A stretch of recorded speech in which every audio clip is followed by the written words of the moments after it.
Bonjour, bienvenue sur Zoka News si vous nous rejoignez à l'instant. Écoutez, l'actualité, ce sont les élections départementales et régionales. Ce matin, je vous propose de faire un focus sur les élections départementales avec le canton de Pointe-à-Pitre, où il y a plusieurs listes en lice.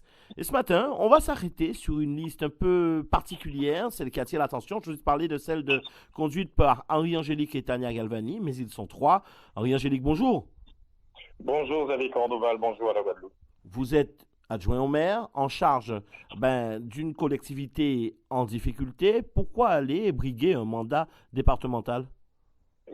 Justement, vous l'avez souligné, la collectivité est en difficulté. On ne peut pas s'en sortir seul. Les points 3 savent bien que nous avons repris la ville de Pointe-à-Pitre dans une situation catastrophique. Toute la Guadeloupe le sait, le monde entier sait que c'est 80 millions de déficit auxquels nous avons hérité. Aujourd'hui, il s'agit d'aller vers les institutions majeures, comme nous l'avons fait pour le Conseil régional dans un premier temps, qui nous a permis de refaire nos routes, qui a permis également de permettre aux enfants de la ville de Pointe-à-Pitre de manger. Eh bien, aujourd'hui, nous pensons que pour tout ce qui est du côté social, nous devons nous tourner vers d'autres collectivités. C'est ainsi qu'avec Tania Galvani, eh bien, nous envisageons effectivement que les points 3 puissent nous faire confiance en votant massivement pour nous le 20 juin.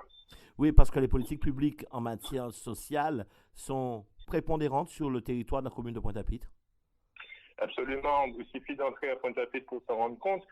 Lorsque nous sillonnons les routes, nous avons des personnes démunies, des SDF qui sont là. C'est vrai que quelque part, ça ne peut que nous toucher.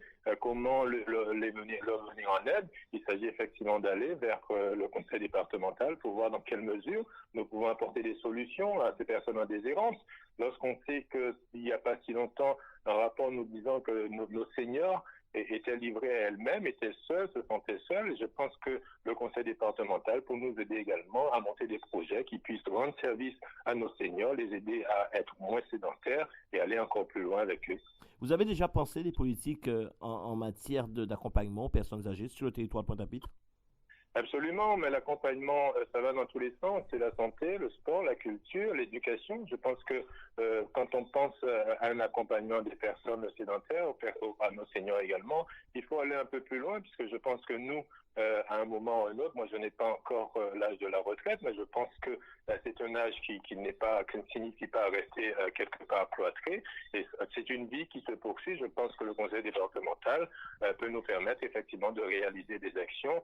Je pense par exemple à la zone humide de la plaine Grand-Camp, qui est aussi une zone sportive. Je pense qu'on peut développer des actions qui permettent à nos seniors de voir un peu la vie autrement, qui va vers le parcours sportif. Ça peut être aussi des idées de mise à disposition de causes sportives. Je crois qu'il n'y a pas d'âge pour justement entrevoir la vie autrement.